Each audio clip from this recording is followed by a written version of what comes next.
한 주간 동안 주연의 아버지 평안하셨습니까? 옆에 사람하고 인사합시다. 사랑합니다. 축복합니다.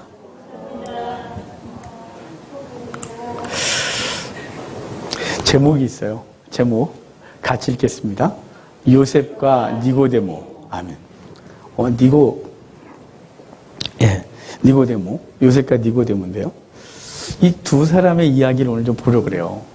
예수님이 십자가에 달려 죽으시고 그 죽으신 이후에 이 두 사람이 예수님을 장례 치르거든요. 이 장례를 치르는 장면에서 요셉과 니고데모는 대체 어떤 사람이었으며 이들은 왜 나서서 이 위험한 일을 행하고 그리고 이들의 후반의 삶은 어땠을까 이런 걸 비록 성경에는 없지만 외경이나 또 전승에 좀 기록이 되어 있는 것을 참고로 보도록 하겠습니다. 오늘 이제 요셉과 니고데모인데요. 요셉이 먼저 등장하죠. 요셉은 사복음서 다 기록이 돼요. 왜냐하면 예수님의 무덤을 요셉이 제공했거든요. 그러니까 당연히 요셉이 제공한 무덤에 예수님이 장례를 치르는 것, 그것을 다 말해야 되잖아요. 그래서 사복음서가 다 요셉을 기록해요. 아리마대 사람 요셉이 무덤을 제공했다고. 그런데 니고데모는 요한복음만 기록해요. 니고데모는 마태, 마가, 누가는 아예 등장도 안 해요. 니고데모는 요한은 니고데모를 3장에서 7장에서 그리고 오늘 장례식에서 니고데모를 등장시켜요. 이 두 사람이 어떤 사람인지 좀 보도록 할게요. 먼저 요셉을 좀 볼까요? 여기 보면 38절 같이 읽어봅시다.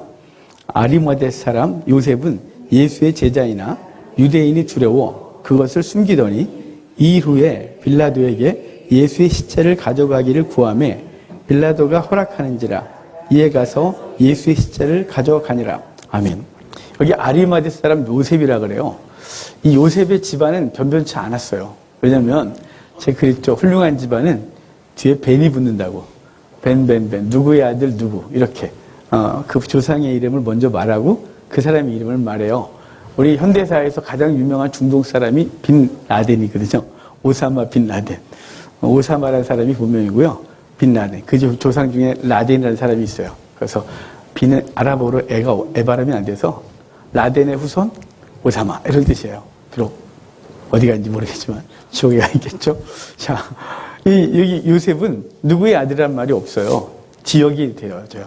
그 지역을 말하고 그 사람을 되는 건 요셉이라는 이름이 너무 흔하고 그리고 당시에 이스라엘 사람들이 이름을 계속 이어받았기 때문에 아주 너무 흔해요. 예수라는 너무 흔하고 베냐민 흔하고 요셉 흔하고 다 흔한 이름이에요. 그럼 이제 구별을 지어야 되잖아요. 그래서 지역명을 둬요. 그래서 가룟인 유다 이렇게 말하죠. 이 사람은 아리마대 사람 요셉이에요. 아리마대가 어디냐면요. 구약에 가면 우리 선지자 사무엘이 라마 출신이거든요. 예루살렘에서 한 30km 정도 위에 올라가면 라마라는 동네가 있어요. 그 라마 출신인데 그 라마가 신약에 오면 아리마대 이렇게 돼요. 헬라어식으로 이름을 하면 아리마대인데요. 사무엘의 고향이었던 그곳 사람, 그 사람이 요셉이라는 사람이에요. 그러니까 집안은 별 볼 일 없었지만 이 사람은 천재적인 사람이었던 것 같아요. 왜냐하면 이 사람이 산헤드린 공회원이었거든요. 산헤드린 공회원은요 71명으로 구성되어 있다고 그랬죠. 대제사장 1명, 사두개파 그러니까 제사장 계급에서 35명 그리고 일반 사람들 중에 성경이 너무 좋아. 성경에 푹 빠져서 열심히 공부하고 일정한 자격을 갖고 그래서 성경 창세기부터 말라기까지죠. 말라기 달달달달 외우고 그것을 해석할 줄 알고 사람들한테 가르치는 사람 정도 돼야 뽑히는 사람이 35명이에요. 일반 사람들 중에 전 국민에서 정말 날고 기는 사람들인 거죠. 몇 년에 한 명 나올까 말까 한 사람들. 그러니까 그 사람 중에 하나가 요셉이고 베냐민인 거예요. 니고데모인 거예요. 그러니까 굉장히 집안에서 용난 거죠. 개천에서 용난 사람이 이 요셉인 거예요. 집안 얘기가 없거든요. 이 사람이 아리마대 사람인데요. 그는 사회주의 이치를 여기서 얘기를 하는데 그는 마태복음에 보면 그는 부자라고 돼 있어요. 오늘 본문에는 그런 얘기를 안 하죠. 그런데 마태복음에 보면 그는 부자였대요. 바리새인들이 대부분 부자였어요. 왜 부자가 됐는지는 저는 알 수가 없어요. 집안이 부자여서 부자였는지 아니면 여기저기서 주는 돈이 너무 많아서. 왜냐하면 이 바리새인들은 매일 부자를 했거든요. 매일 부자를 했어요. 매일 부자라는데요. 그 부자한 사람들을 또 돕는 사람들이 칭찬을 받겠죠. 그러니까 이 바리새인들은 시장에 가서 매일 사람들에게 모이세요. 그래서 뭔가를 나눠줬어요. 모이세요. 물티슈 하나씩. 모이세요. 바가지 하나씩. 이렇게 나눠줬어요. 그러니까 그것으로 자기의 선행을 계속해서 드러냈던 사람들이 바리새인들이었어요. 그 바리새인들을 돕는 것으로 또 그들은 많은 복을 받았겠죠.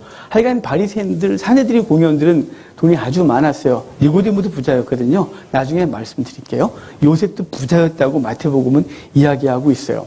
그 부자였던 그 사람 여기 등장하는데, 그러면서 마태복음에 그는 부자라 예수의 제자더라 이렇게 말해요. 그런데 예수님이 사역할 때는 한 번도 등장하지 않았거든요. 한 번도 드러내질 않아요.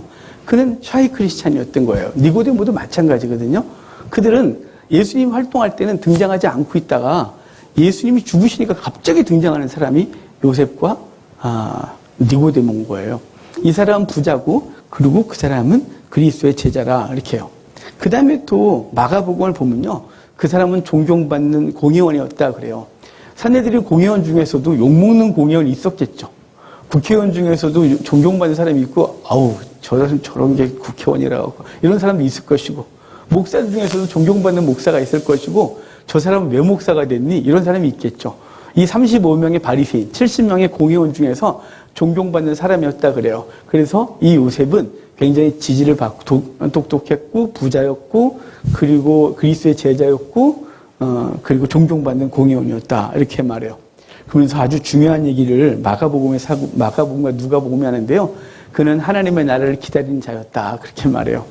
하나님의 나라를 기다렸다 그러는데요. 여러분, 예수님께서 사역을 시작하시면서 첫 번째 하셨던 말씀이 뭐냐면요, 회개하라, 천국이 가까웠다예요. 세례 요한도 예수님을 소개하면서 그가 처음 선포할 때 회개하라, 천국이 가까웠다고 시작을 하고, 예수님도 그 얘기를 해요. 천국, 하나님의 나라예요. 마실라이아 투 네우 그러는데요, 하나님께서 다스리는 나라예요. 그러니까 우리가 생각하는 천국은 죽어서 가는 천국을 얘기했지만, 당시 예수님께서 활동할 때 유대인들의 가치관 속에서는 하나님의 통치를 기다리는 것이 하나님의 나라를 기다리는 거예요. 그러니까 요셉은 그 패역한 세대, 로마의 압제를 당하고, 그리고 그 헤롯이 다스리는 세상, 그리고 사내들인 공의회, 사두개파는 철저히 세속주의였고요. 그리고 바리새파는 어찌된 간에 말씀을 연구하면서 율법을 지키고 살아야 된다는 사람들이었어요. 그런 속에서 그 요셉은 하나님의 나라, 하나님의 통치를 기다렸던 거룩한 사람이었다는 거죠. 하나님께서 이 세상을 통치해 주기를 기다렸던 사람, 그 사람이 바로 요셉이에요. 그런 사람이 예수님의 말씀을 듣고 나니까, 예수님이 하나님의 나라를 갖고 온 사람이 맞다라고 결론을 졌겠죠. 왜냐하면 당시 자기도 바리새파였고, 그들은 율법을 연구하고 율법을 가르치는 사람이었으나, 그 율법이 갖고 있는 맹점들, 율법이 갖고 있던 무리한 요구들, 율법을 지킬 수 없는 인간의 나약함과 연약함과 무능함, 이것을 이 요셉은 깨닫지 않았을까요? 여러분, 율법을 지켜보려 하는 사람만이 율법을 지킬 수 없다는 걸 너무 잘 알아요. 내가 똑바로 살아보겠다, 죄 안 짓고 살겠다고 한 사람만이 죄 안 짓는 게 불가능하다는 걸 알아요. 내 속에서 악한 생각을 품지 않겠다고 생각하고 막 무지하게 몸부림치고 싸웠던 사람만이 나는 철저히 죄인이라는 것을 알아요. 그러니까 이 바리새파였던 요셉은 분명히 그렇게 하나님의 나라를 사모하면서, 그리고 바르게 살려고 몸부림을 쳤던 사람 같아요. 그래서 예수님께서 가르쳤던 게 뭐냐면 율법이 아니라 하나님의 은혜, 하나님의 통치를 했고, 그는 그것을 받아들이고 샤이 크리스찬으로서 살았던 사람인 거죠. 그에 대한 또 다른 평가는 선하고 의로운 사람이다 이렇게 말하고 있습니다. 그런데 이 선하고 의로운 사람이 한번 이 사람을 평가하는 중요한 그 외적 표현이 하나 있었어요. 그게 뭐냐면 그들의 결의와 행사에 찬성하지 아니했다라고 누가복음에 기록하거든요. 유대인들의 결의와 그 어떤 의견에 찬성하지 않았다. 그럼 유대인들은 대체 어떤 걸 결의하고 어떤 걸 규례로 했는데 그걸 찬성하지 않았다고 누가가 기록하냐면요, 그 예수님이 고쳤던 사람 중에 소경이 있어요. 요한복음 10장에 보면 그 소경이 고침받거든요. 소경이 있는 걸 보고 주님께서 흙을 이겨서 눈에 바르시고 실로암 못에 가서 씻어라. 그렇게 눈에 뜨고 돌아왔을 때 난리가 나는 거죠. 바리새인들, 대제사장, 그 제사장들, 그 사건 때문에 사람들이 난리가 나니까 그를 불러다가 뭐라고 막 그래요. 그의 아버지 부모 불러다가 얘가 날 때부터 소경된 거 맞냐? 너는 대체 어떻게 뛰었냐? 그래서 그가 뜨게 했다고, 너는 왜 모르냐? 이러면서 예수님에 대한 논쟁을 벌일 때 그 부모가 말을 안 해요. 더 이상 얘기를 안 하고 보면 알지 않냐고 이런 식의 의뢰예요. 그가 날 때부터 소경이었고 그가 떴는데 내가 어떻게 아냐. 누가 있는지. 지금 자꾸만 예수님을 얘기를 안 해요. 왜냐하면 거기에 이렇게 표현해요. 누구든지 예수를 그리스도라 시인하는 자들은 다 출교하기로 결의했다고. 그러니까 예수님을 믿겠다고 하는 사람, 예수님을 그리스도로 인정하는 사람은 유대인들이 산헤드린 공회에서 출교하기로 결의했기 때문에 그 얘기를 듣는 사람들은 예수님을 인정하고 싶지 않은 거죠. 여기서는 인정하는데 겉으로 드러나면 큰일 나는 거예요. 그런데 그 결의를 반대했던 사람이 이 요셉이라는 사람이에요. 요셉은 그게 말이 되냐? 라고 했고 그것을 결의를 반대했던 사람이 요셉이라고 말하고 있는 거예요. 근데 요셉이 예수님이 죽으셨을 때 그는 빌라도에 가서 당돌하게 요구했대요. 여기 우리 본문은 그런 얘기가 없어요. 그런데 당돌하게 요구했다 그러는데 이 마태복음에 당돌하다 이 말은요. 목숨 거는 거예요. 빌라도한테 가서 시체를 내어달라라고 당돌하게 요구했고 그 시체를 자신이 판 새로운 무덤, 자신을 위해 쓰려고 했던 이 집안이 이 요셉이 자수성가한 사람일 거라 그랬잖아요. 원래 훌륭한 집안들이 집안묘가 있어요. 집안 선산이 있듯이 집안묘가 있어서 죽으면 그 집안묘에다 이렇게 묻어요. 그래서 그 돌문을 굴리면 거기 여러 이제 시체를 놓는 장소가 있는데 거기서 1차 장례를 치내고 1년 정도 지나면 뼈만 남으면 그것을 다 추스려서 뼈만 놓는 곳에 집어넣어 2차 장례를 하거든요. 그래서 집안묘가 계속해서 평생 쓰는 거예요. 대를 이어 천년이고 만년이고 계속 쓸 수 있는 거예요. 죽으면 넣었다가 뼈만 추려서 한쪽에 넣고 계속해서. 근데 아리마대 요셉은 자기가 새로운 무덤을 팠다는 걸 봐선 집안에 선산이 없었던 거죠. 집안묘가 없는 거예요. 집안에 묻힌다는 건 영광이거든요. 그걸 거부하고 난 이 집안이 싫어 이런 건 없고요. 조상들과 함께 묻히는 건 영광이에요. 그런데 그가 무덤을 팠다는 걸 보면 아까 말씀드렸듯이 집안은 변변하지 않았지만 그는 나름대로 말씀을 연구하고 그래서 거기까지 도달하고 자기를 위하여 무덤을 새로 파놨고 거기에 예수님을 모셨다. 이런 사람이 되는 거죠. 이게 요셉에 대한 성경의 소개예요. 자, 그럼 니고데모를 볼까요? 니고데모는요. 우리가 그래도 많이 알죠. 요한복음 3장에 나오고 요한복음 7장에 나오고 그리고 오늘 본문에 나오는 사람이 니고데모예요. 니고데모는 합성어인데요. 이게 백성의 승리자라는 이름의 뜻을 갖고 있어요. 근데 니고데모가 누군지는 본문의 성경에 소개하기를 바리새인 중에 산헤드린 공의원이라고 소개해줘요. 누군지 잘 모르잖아요. 그리고 이 사람의 미래가 어떻게 됐는지는 성경이 또 얘기하지 않아요. 그래서 학자들은 추측하는 사람이 하나 있어요. 산헤드린 공회원이었다가 모든 걸 박탈당했던 사람이 한 사람이 있거든요. 유대 역사가 요세푸스라는 사람이 있어요. 요세푸스의 형제 중에 니고데모 고리온, 벤구리온, 고리온이라는 사람이 있어요. 현대 이스라엘 만든 사람이 벤구리온인데요. 구리온이 아니고 고리온이에요. 니고데모 고리온이라는 사람이 있는데 이 사람이 어느 날 다 박탈당해요.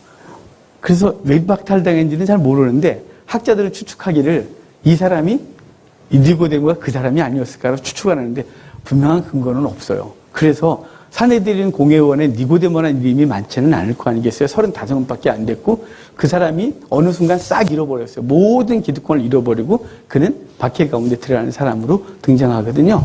그 사람이 아닐까 추측을 하는데 잘은 모릅니다. 중요한 건 뭐냐면 요한복음 3장에 예수님에게 밤에 찾아와요. 요한복음 보면 오늘 요한복음 보고 있죠. 요한복음은 굉장한 사인들이 기록되어져요. 그래서 요한을 후대 신학자들은 천재라 그러거든요. 그가 갖고 있는 사인들이 어마어마해요. 마치 여기저기에 무슨 사인을 막 그러니까 표시해 놓고 그걸 찾아 들어가면 엄청난 게 있는 것 같은 걸 기록을 해요. 요한은요. 1장은 예수님이 등장하시면 2장은 가나 혼인잔치에서 물로 포도주를 바꾸시고 그걸 성전 가서 성전을 정화하시고 내가 성전이다. 나를 부셔라. 나를 죽여라. 사흘 만에 내가 다시 지으리라. 라는 얘기를 했다면 3장에 딱 오면 그 예루살렘에서 그 사건 이후에 난리가 났겠죠. 성전에 와서. 그런데 예수님이 숙소에 있을 때 밤에 니고데모가 찾아왔대요. 밤에 왜 찾아왔을까요? 사람들이 이런 얘기해요. 괜히 와서 내가 산헤드린 공의원인데 저 시골 저기 이름도 없는 선생이 왔는데 그 사람한테 가서 배우자니 망신스럽고 그러니까 몰래 왔다라고 생각할 수 있겠지만 그렇지는 않아요. 그때까지는 예수님이 누군지도 몰랐고 그리고 예수님이 등장하지도 않아요. 그런 사람들이 모르는 사람이에요. 그런데 왜 밤에 왔냐면요. 일단 상황적으로는 바빠요. 낮에. 예수님 계속 돌아다니시는데 거의 옆에 대고 여기요. 저기 얘기 좀 하실 수 없잖아요. 니고데모는 이스라엘의 선생으로서 예수님에게 구원에 대해서 그가 선포하고 얘기한 것이 대체 무슨 얘기인지, 저 사람이 대체 무슨 얘기라고 하는지를 알고 싶었어요. 그래서 진지하게 얘기하고 싶어서 밤에 왔고, 밤이 갖고 있는 상징성은 뭐냐면요, 요한은 밤은 세상이 하나님이 없는 세상을 표현할 때 밤이라고 표현해요. 굳이 밤에 왔다고 말할 이유는 없잖아요. 어차피 밤인데. 그리고 예수님이 그 최후의 만찬을 하시고, 만찬하실 때가 저녁이잖아요. 저녁에 만찬하셨거든요. 그때 가룟유다에게 너는 네가 할 일 하라고 내보내요. 근데 거기에 뒤에 요한복음 뭐라냐면 밤이라 이렇게 말해요. 밤인데 밤이라고 왜 말해요? 이게 뭐냐면 이스라엘의 영적 상태, 인간의 영적 상태는 밤이었어요. 그 니고데모가 주님을 찾아온 건 니고데모가 아직 아무것도 모르는 빛 없는 밤의 상태에서 예수님께 와서 진리에 대해서 묻는 거예요.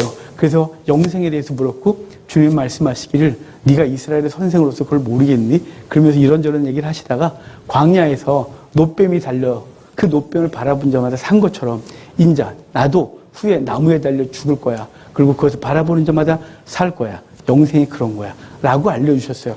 니고데모는 그때 충격 가운데 돌아왔겠죠? 무슨 말인지 잘 못 알아들었을 거예요.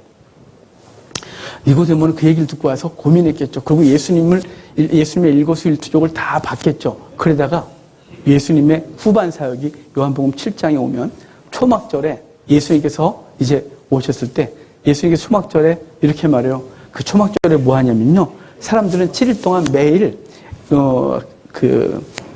실로암에 가서 물을 떠갖고 와서 제단에 부어요.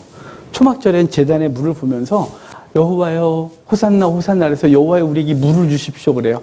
초막절이 지나가면 이른비가 내릴 거거든요. 그때까지가 이제 딱 끝나고 건기 끝나면 이른비가 내려야 돼요. 그래서 이른비를 받기 전에 물탱크를 싹 청소해. 나무 물 다 버리고 흙 다 청소하고 석회를 발라놓고 물을 기다리는 때가 초막절 때예요. 그러니까 일주일 내내 물을 갖다가 제단에 부으면서 주여 우리에게 물을 주소서 물을 주소서 물을 주소서 7일 끝나고 8일째 축제를 벌이고 그 다음에 비가 와야 돼요. 그래야 파종을 하거든요. 이 비가 안 오면 이스라엘 한 해의 농사가 망쳐지는 거예요. 시기를 놓치면. 그러니까 이스라엘은 얼마나 간절했겠어요? 그 마지막 날 주님이 성전에 서셔서 그 물 떠다니는 그들을 향해 이렇게 말하는 거예요. 누구든지 목마르거든 내게로 와서 마시라. 그리하면 그 배에서 생수의 강이 흘러 넘치리라. 이렇게 말해요. 그거 사람들이 주목하는 것 때문에 바리새인들이 난리가 나요. 제사장들, 사두개파, 유대 지도자들이 예수님을 향하여 잡아 죽이려고 그래요. 그때 니고데모가 등장해요. 니고데모가 등장해서 뭐라 그랬냐면 그들에게 말해야 돼. 우리 율법은 사람의 말을 듣고 그 행한 것을 알기 전에 심판하느냐. 그래서 니고데모가 그때 예수님을 딱 변호하고 지금 심판하면 안 되지. 그의 행위, 그의 말을 잘 조사하고 해야지. 그래서 막아서는 게 니고데모였어요. 니고데모가 예수님을 박해하려고 할 때 막아선 첫 번째 사건이 그때. 그리고 시간이 지난 이후에 예수님 십자가에 지금 달리신 거예요. 죽으시고 이제 십자가에 달리셨을 때 그날 예비일이라 그랬죠. 양 예비일. 그러니까 양 예비일이 지나면 해가 지면 유월절이 시작되고 양을 먹어야 되는 거예요.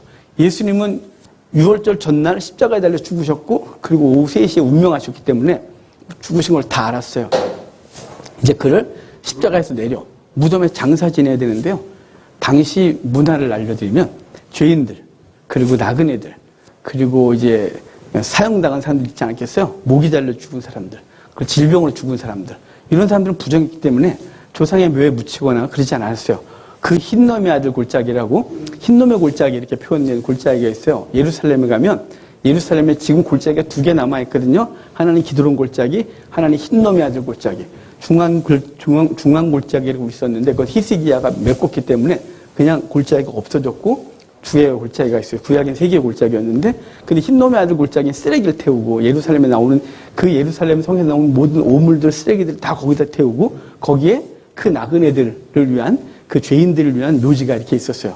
그래서 예수님도 사실은 거기 가서 묻혀야 되는 게 당연한 수순이었는데 그 예수님이 거기에 묻히지 아니하고 아리마대 요셉이 가서 당돌하게 빌라도한테 요구해서 시체를 내어주소서.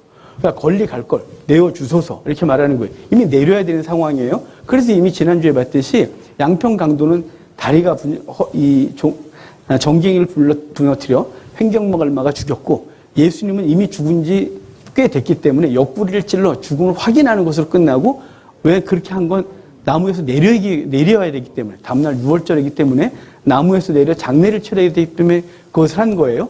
그러니까 내주소서 이 말은 나무에서 내려주소서가 아니라 그 시체들이 가는 방향에서 주소서 이렇게 해서 예수님을 시체를 가져다가 자신이 판 무덤에 묻게 되는 거예요. 근데 이 무덤이 새 무덤이라고 되어 있어요. 마태복음에 마가, 누가, 요한은 그냥 무덤에 요셉이 자신이 쓰려고 했던 그 무덤에 묻었다고 그러는데 마태만 거기에다가 새로운 무덤, 자기가 만들었고 한 번도 쓰지 않은 새 무덤, 자기가 죽으면 거기 묻히려고 했던 그 무덤을 예수님께 내어주는 장면으로 아리마대 요셉이 등장하는 거예요. 아리마대 요셉은 그랬다면 그럼 니고데모를 볼까요? 니고데모 뭐 했는지 39절 봅시다. 39절 같이 읽어요. 일찍이 예수께 밤에 찾아왔던 니고데모도 모략과 친양 섞은 것을 100리터라쯤 가지고 온지라. 자, 니고데모는 일찍이 예수님께 왔었던 사람이라고 말하죠. 그는 요한만 기록하는 사람이에요. 니고데모를. 근데 니고데모가 뭘 갖고 왔냐면 향을 갖고 오는 거예요. 거기 모략과 침향이래요. 이 모략도 그렇고 침향도 그렇고 다 방부제로 쓰는 약재였어요. 고대 때는 굉장히 비쌌어요. 이 침향의 값은 제가 잘 모르겠고 제가 공부한 바로는 유향하고 모략은 고대 때 금의 무게와 같았다 그래요. 그래서 태우는 금이라고 할 정도로 유향은 성전에서 그렇게 태웠고 지금은 싸요. 태우고 모략도 시체에 넣어서 부패를 방지했다 그래요. 근데 모략과 침향을 갖고 온 것은 굉장히 비싼 건데 이게 100리터라 그러는데요. 학자들은 이게 한 34kg 정도 되는 무게라 그래요. 이거는 왕의 장례를 할 때 쓸 정도의 양이지 일반 사람에게 쓸 수 있는 양은 아니었다. 이렇게 주석에 되어 있더라고요. 그러니까 니고데모는 부자였죠. 그러니까 아리마대 요셉도 부자였고 니고데모도 부자였어요. 이 향을 이만큼 갖고 올 수 있는 건 웬만한 재력 갖고는 불가능한 거죠. 근데 니고데모나 요셉은 예수님을 최상으로 모시는 거예요. 자기가 판 대부분의 무덤은 흙이었어요. 흙을 이스라엘 가면 흙이요. 이렇게 파고 좀 지나면 이게 굳어져서 딱딱한 돌처럼 되긴 해요. 표면이. 그쪽 가면. 그러니까 그게 아니고 돌을 팠다는 건 이게 엄청난 재력을 갖고 있지 않으면 돌로 무덤을 돌에 바위에다가 무덤 파고 그 안에 가면 공간이 꽤 크거든요. 여기 시체를 이렇게 염하는 장소, 양쪽으로 굴이 쫙 있어서 사방에 그 굴에다가 넣고 또 한쪽에 시체만 쌓아놓는 곳에 신약에 오면 유골함을 만들어서 이름을 써서 다 쌌어요. 구약에서 거기다 계속 부었고 그 정도는 엄청난 재력가였다는 거죠. 그래서 이것을 갖다가 예수님을 장례 치르는데 니고데모, 요셉은 무덤을 그리고 니고데모는 향을 가지고 가서 예수님의 시신을 세마포로 싸고 향을 집어넣고 장례를 치렀다. 이렇게 말씀하고 있는 거예요. 제가 여기서 이제 고민이 참 되는 거예요. 제가 집사람한테 그랬어요. 오늘 아침에 나 오늘 죽을 것 같아. 그랬더니 왜 그랬더니 나 이거 갖고 대체 뭔 얘기를 해야 될지 모르겠어. 그랬어요. 이걸 지난 일주일 내내 아리마대 요셉과 이 니고데모 이야기를 여러분에게 해드리고 싶어서 자료를 많이 찾지 않았겠어요? 무덤 있고 향유 이거 갖고 대체 무슨 얘기를 해야 돼? 이거 갖고 1시간 그냥 설교하다 그 얘기 잠깐 나오면 한 2, 3분 하고 넘어가는 부분이 이 부분이에요. 이걸 여러분에게 전해드리고 싶어서 작정을 하고 설교를 준비하고 있었지만 이게 어젯밤까지도 자면서도 악몽을 꿀 정도로 야 이건 대체 어느 교훈이 여기서 우리에게 주시는 사인은 뭐야? 우리에게 구약에서는 대체 어떤 사인이 있었어? 이걸 막 찾아내도 아침에도 잠을 못 자겠더라고요. 집사람한테 이제 그때가 오늘 9시 9시 정도에 엄마 나 오늘 죽을지도 몰라. 나 설교하다가 이거 대체 무슨 소리 했을지 모르겠고 죽을 것 같아. 했더니 그래 우리 집사람이 왜 그걸 설교하려고 그랬어? 그거 뭐 할 게 있다고 그래서 그러니까 말이야. 내 미쳤나 봐. 그래서 아침에 그 얘기하고 딱 났는데요. 근데 하나님 앞에 지혜를 구하는데 주님 나한테 사인을 안 줘. 근데 하나님 앞에 계속 씨름을 하는데 나한테 어떤 느낌이 안 와. 그래서 지금 죽을 것 같아. 그런데 그 얘기 끝나자마자 뭔가 확 오는 거 있죠. 그래서 얼른 방에 가서 프린트해 놓은 거 내가 막 썼어요. 자 이제 그 쓴 거. 주님께서 여기 오늘 아침 예배 직전에나 주신 거. 따끈따끈한 하나님의 은혜를 저와 여러분이 좀 나눌게요. 지금까지는 자료 얘기한 거예요. 아리마대 요셉은 어떤 사람이고 니고데모는 어떤 사람이고 이거 성경에 사복음서를 종합적으로 보고 당시 전승들과 이런 걸 보면 그냥 찾아낼 수 있는 자료들인 거예요. 자료를 설명드렸어요. 그럼 이제 우리 좀 봅시다. 요셉이 헌신한 무덤은 대체 뭐였냐 이 말이에요. 자, 무덤을 헌신했던 그 얘기는 뭐냐면 베드로전서에 보면 베드로전서 3장에 이런 얘기를 하세요. 영으로서 지옥에 가서 그들에게 하나님의 말씀을 선포했다고.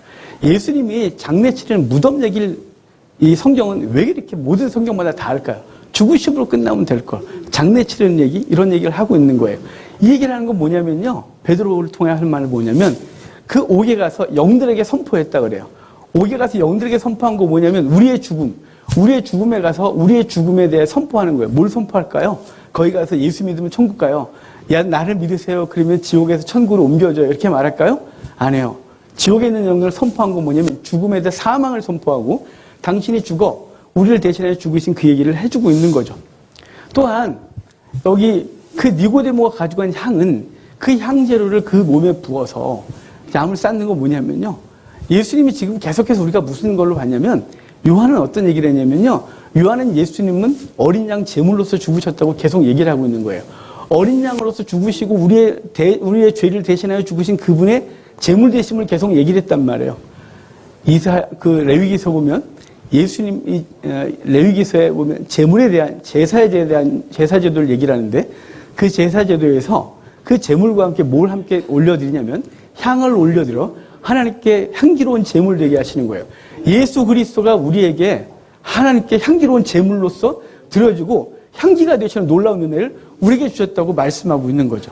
예수님은 향제물 되신 거예요. 그러니까 우리를 대신하여 죽으시고 그 죽으심은 하나님께 향기로운 예물되어 하나님께 드려졌음을 분명히 말씀하고 있는 거예요.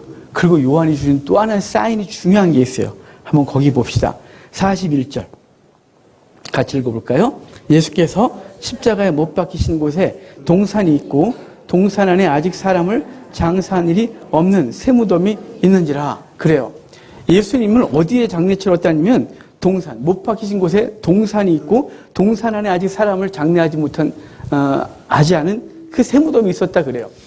지금 이스라엘 가면, 예루살렘에 가면 예수님의 묘를 기념하는 그 성모 교회가 있어요.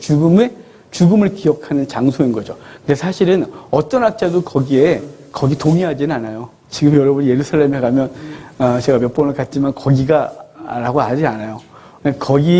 그냥 거기라고 말을 거기다 교회를 줘놓고 예수님의 죽음을 기억하지만 여러 학자들이 이것저것 많이 말해요. 골고다 언덕이 어디였는지를. 근데 여기 동산이라 그러죠. 그래서 어떤 학자들이 동산 때문에 예수님이 당시에 부자들이 썼던 묘가 어디 있었냐면요. 감람산에 있었어요.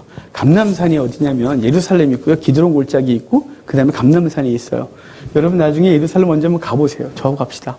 제가 여러분 잘 가이드 할 테니까.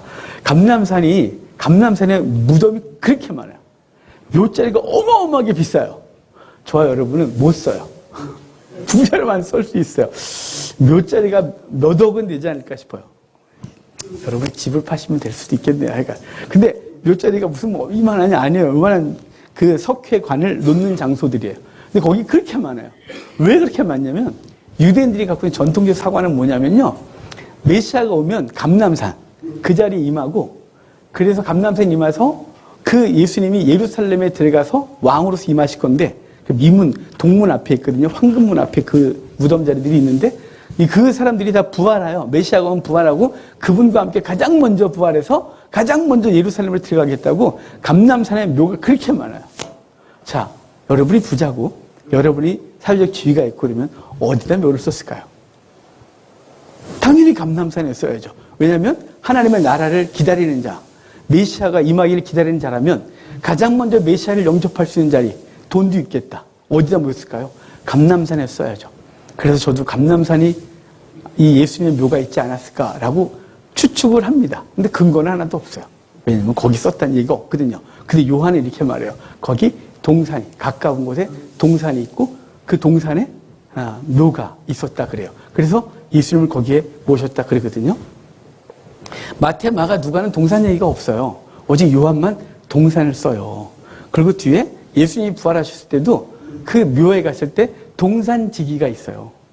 동산지기가 나와서 뭐하냐? 너는 여기서 울니? 그래서 동산지기인 줄 알고 그들이 천사를 보고 동산지기인 줄 알고 예수님의 시체를 어디다 갖다 두셨어요? 라고 말한다는 거죠. 동산을 관리하는 그 그 묘를 관리하는 어떤 사람이 있었던 곳이라고 추측되어져요. 자, 그럼 이제 여기 추측이었어요. 그 왜 요한은 동산을 이렇게 많이 기록을 하고 있을까요? 요한은 어디서부터 시작하냐면 하나님의 세상 죄를 지고 간 하나님의 어린 양이라고 요한복음 시작했잖아요. 그리고 어린 양이 죽으시고 그러면 그 죄를 지고 가는 어린 양 때문에 그 예수 그리스도를 믿는 사람들은 다 어디로 가냐면 하나님의 나라로 가게 되겠죠. 자, 이제 우리 성경을 보면 하나님이 세상을 창조하시고 동산을 지으시고 그 동산에 아담을 살게 하시고 그곳에서 하나님이 소통하시고 행복해 하셨어요. 동산에 사단이 들어와 하나님과 관계를 깨뜨리고 동산에서 아담과 하와는 쫓겨나요. 쫓겨나서 동산을 사모하지만 갈 수 없는 존재였죠. 그래서 예수 그리스도가 죽으시고 그래서 히브리서에 보면 휘장 곧 그의 육체를 찢고 그것을 지나 동산으로 들어가는 것을 히브리서에 말하고 있는 거예요. 예수님은 지금 동산에서 망했던 인류를 위하여 동산에서 죽으셔서 당신을 찢으시고 그리고 그 동산 안으로 누굴 데리고 오냐면 주의 백성들을 데리고 들어오는 것으로 요한은 자꾸 사인하고 있는 거예요. 동산이었어. 동산이야. 동산이야 라고 말해서 동산이라는 단어를 기억하면 어디로 가게 하냐면 우리를 믿는 사람들은 다 에덴 동산으로 가게 하고 그 동산에서 어떤 일이 벌어지는지를 기억하고 그 동산으로 다시 돌아가려면 죄의 삭은 사망, 죽어야 가는 것인데 우리는 죽으면 끝나는 거니까 갈 수가 없고 예수 그리스도가 우리의 죄를 짊어지고 그곳에서 죽으셔서 당신의 몸을 찢고 휘장이 갈라지고 그를 통하여 아버지께로 가는 것을 우리에게 말씀해 주고 있는 것이에요. 이들은 아까 말씀드렸지만 샤이였어요. 숨은 사람들이었어요. 평소엔 드러나지 않았어요. 그런데 여러분 예수님이 십자가에 달려 죽으시니까 그때 그들이 등장해서 목숨 거는 거예요. 이들은 자신의 모든 걸 건 거예요. 산헤드린 공회의 자격을 잃어버릴 거예요. 왜냐하면 그를 그리스도로 인정하는 자는 출교하기로 작정했고 그를 자신의 묘에 묻고 그를 장례하는 것은 난리가 나는 거죠. 공회에서 결의하여 죽인 사람인데 그를 장례 치르는 것은 그들의 결의를 위반하는 것이죠. 그런데 그들은 자신의 모든 생명을 걸고 했다면 여러분 평소 3년 반 동안 예수님 따라다니면서 거들먹거리고 내가 제자다고 했던 사람들은 다 없어요. 하나도 없는 거예요. 평소에 난 예수 그리스도야. 난 그리스도를 믿어. 난 예수님이야. 난 예수 믿어. 나는 목사야. 난 선교사야. 난 열심히 있는 기독교인이야. 라고 말했던 사람들은 정작 중요할 때, 위기 때, 이익을 얻느냐, 손해를 보느냐라고 하는 그런 상황에서 샥 숨고 이익을 포기해야 되는 상황에서 아리마대 요셉과 니고데모는 등장하고 자신의 모든 걸 포기하고 그리스도를 인정하는 사람이 되고 있는 거예요. 얼마나 놀라워요. 중요한 거 뭐냐면요. 평소에 나는 예수 믿어. 난 교회 다녀. 이게 또 중요하죠. 당연히 드러내고 다니고 예수님을 증거하려면 예수님의 백성으로서 드러나야 되니까요. 그런데 삶은 없고 뭐만 있는 거예요. 제자들 같은 거죠. 성령은 없고 예수님을 따라다니면서 권세를 부리려고 하고 한 자리 차지하겠다고 하는 거예요. 예수님을 통하여 자신의 이익을 얻는 사람이 지금도 무지하게 많아요. 그런데 어떤 때 사라지냐면 인생에서 위기를 겪거나 이익이 되거나 되지 않을 때 결정해야 될 때 내가 예수님을 선택하면 손해가 있을 때 이럴 때는 싹 뒤에 숨고 사라지는 거예요. 그런데 정작 평소에 말 없이 묵묵하게 예수님의 제자로 살던 사람들이 위기 앞에서 딱 등장하여 평소에는 아무것도 안 했지만 등장하여 자신의 모든 걸 포기하고 주님을 장례하고 있는 놀라운 사건인 거예요. 우리 예수 그리스도를 드러내는 사람들인 거죠. 어떨 때 드러내냐면 평소에 아무 일 없을 때 막 나 예수님 얘기하고 하나님 말씀 얘기하면 사람을 죽이는 게 아니에요. 막 자기의 삶을 합리화하고 그러기 위해서 하나님 말씀 갖다가 막 찔러대고 막 그러는 거 아니에요. 그럴 때는 좀 잠잠하시다가 정말 하나님 말씀이 필요하고 주의 역사가 필요할 때 그때 드러내는 거예요. 근데 평소에는 하나님 말씀 막 그러다가 삶이 엉망이에요. 세상의 이익 앞에서 말씀은 다 들어가는 거예요. 그럼 어떻게 되는 거예요? 사람들이 교회를 그래서 욕하는 거예요. 교회가 세상 앞에서 아름답지 않아요. 정직하지 않아요. 평소에 이익이 될 때 막 교회를 막 팔아먹고 교회가 어쩌고 직분 팔아먹고 막 이러다가 교회가 위기이거나 정말 하나님 앞에서 손해봐야 될 때 그때 싹 잠잠한 거예요. 여러분, 여러분 그렇게 되지 않기를 바라요. 이 사람들의 후반 사역에 대한 기록은 없어요. 하지만 외경이나 그러니까 이 사건 이후에 그렇든 저렇든 간에 분명한 건 이들의 삶을 그동안 누리던 모든 것들을 포기해야 했고 그 포기함을 알면서도 버려야 될 걸 알면서도 기꺼이 주 앞에 나서는 거예요. 오늘 본문을 여러분하고 나누려고 이런저런 자료를 보지 않았겠어요? 근데 많은 결론이 어떻게 됐냐면 이래요. 하나님께 가장 좋은 것을 드리자. 돈, 뭐 이런 거. 여러분, 가장 좋은 게 뭘까요? 돈일까요? 돈이면, 이 사람들은 돈 드릴 수 있지만, 여러분, 제가 드려봐야 뭘 드릴 수 있겠어요? 아니, 이 한국교회 목사들은 공식적 거지라고 그러거든요. 그냥 겉으로 들으면 멀쩡해 양복 입고 멋있게 돌아다니니까. 그렇지만, 정말 도시빈민 90%가 미자립이에요. 한국교회는. 그러니까 우리가 뭘 드리겠어요? 가장 좋은 건 뭐예요? 예, 그분이 드리자고 하는 것이 근데 거기서 자꾸 어떤 설교를 보니까 돈, 그 다음에 뭐 가장 좋은 거, 교회 드릴 때 가장 비싼 거 드리고 그러면 복을 받고. 여러분, 이러니까 한국교회가 망하는 거예요. 그걸 드릴 게 아니에요. 자신의 삶을 드려야죠. 가장 좋은 건 생명이에요. 니고데모 요셉이 드린 건 무덤도 아니고요.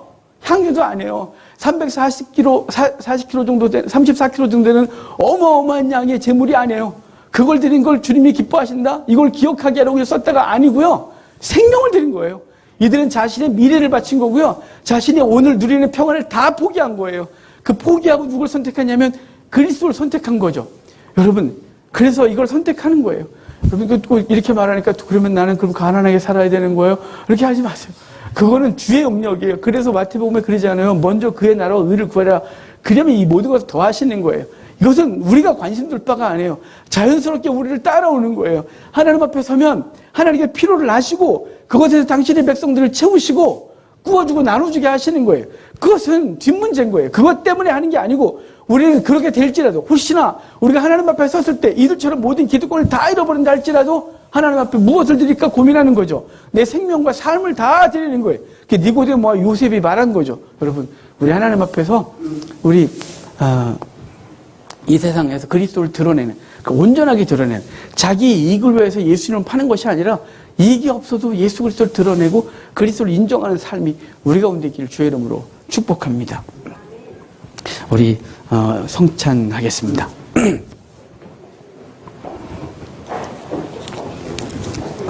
찬송가 400장 찬송입니다.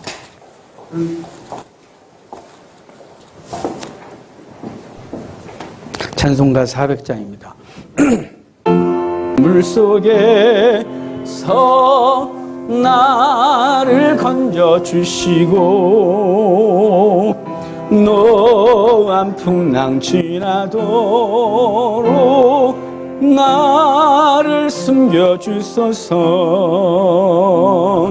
주여 나를 도시사 고이 품어주시고 험한 풍파 지나도록 나를 숨겨주소서. 우리 떡을 하나씩 뜰까요? 하나님 앞에 기도합시다. 주님, 나를 위해 죽으신 주님, 이거 먹으면 생명 있겠다 했는데 비록 이 떡이 상징하는 그리스도를 우리가 온전히 먹고 그 생명 가지고 이 땅을 살아가는, 그래서 우리의 가정에, 우리의 삶의 영역에 그리스도의 생명이 드러나고 또 그들도 살게 하는 우리가 되게 달라고 잠깐 기도하도록 합시다. 기도하겠습니다. 하나님 감사합니다. 또 당신이 계신 이 떡을 제하고 예수님 나의 생명의 떡임을 이것을 먹는 자마다 살 것을 알려주셔서 감사합니다.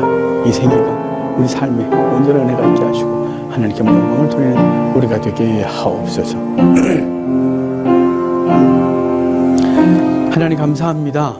죽었던 우리를 위하여 우리를 위하여 당신이 스스로 죽으시고 당신의 몸을 우리에게 주셔서 우리를 살려주셔서 감사합니다.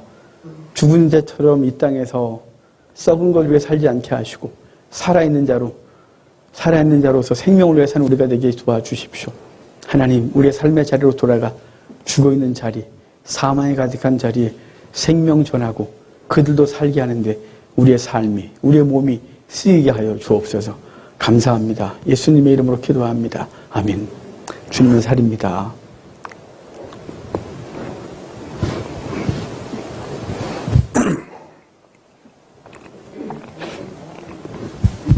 주님 오늘 본문에 말씀하시기를 이 피는 내가 너희를 위하여 이 피는 참된 음료다 이렇게 말씀하셨어요.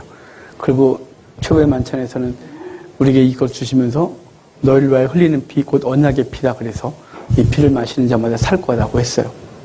이 피를 상징하는 것이 포도주입니다. 예수 그리스도의 피가 우리에게 있고 그래서 우리 죄를 씻으시고 우리를 살게 하시는 은혜를 기억하고 이 잔을 대하는 우리가 되도록 합시다.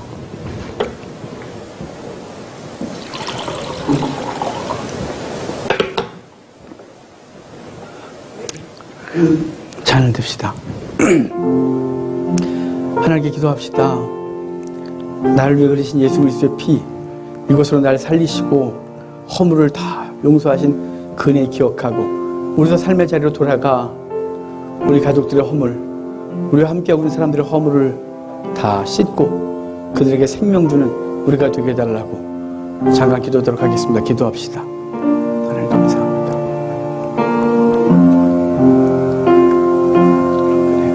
주셔서 감사합니다. 하나님 생명을 쓰고 있고 이 생명을 위하여 주셔서 감사합니다. 하나님 우리의 죄를 씻으시고 우리에게 생명을 주신 예수 그리스도의 보혈 우리가 피를 우리에게 주셨사온데 이제 우리도 돌아가 우리의 가족들 우리 주변을 용서하고 끌어안고 그들을 위하여 그들을 살려내기 위하여 온 힘을 다하게 도와주십시오. 감사합니다. 하나님 감사합니다. 허물 많고 죄 많은 우리들을 하나님의 자녀로 삼으시기 위하여 아들을 보내시고 그 아들의 물과 피를 통해 우리의 죄를 씻으시고 용서하시고 생명 주셔서 주의 자녀 되게 하시고 감사합니다. 하나님 이제 우리의 삶의 자리로 돌아가 우리도 우리에게 죄 짓고 우리를 아프게 했던 사람들을 끌어안고 허물 용서하고 씻고 그들을 살려내기 위하여 우리 인생을 드릴 수 있도록 해주십시오. 그래서 우리가 산 것처럼 그들도 살도록 우리를 사용해 주십시오. 감사합니다. 예수님의 이름으로 기도합니다. 아멘. 주님의 피입니다.